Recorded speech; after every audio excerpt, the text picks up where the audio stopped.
镜周刊报道，昔日宅男女神出身，郭雪芙近几年长时间在中国大陆接连拍了多档电视剧，包括《我曾爱过你》、想起就心酸、潮哥、一见不倾心等等，也跨足综艺担任助理主持、网剧《媚者无疆》，还有电影等等，人民币赚得超爽。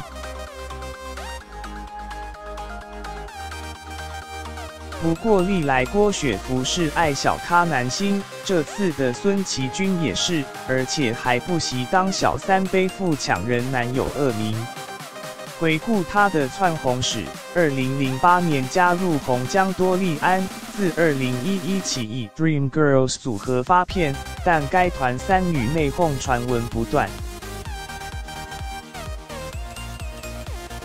由于郭雪芙最为突出，先是宋以勤率先发难引爆不和内幕，暗指经纪人 Elsa 跟郭雪芙是一伙，让自己跟李玉芬备受冷落。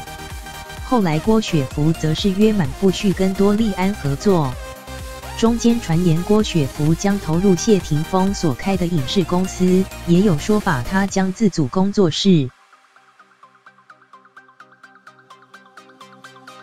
另外，郭雪芙也曾因贪面有了假面甜心封号，让她备受委屈。最近郭雪芙回台演完《我们不能是朋友》之后，袁爱妃则帮忙消毒，让我搭便车，交代助理帮我抢便当，梳化妆师要视我如己。延伸阅读：雪芙成小三，雪芙成小三。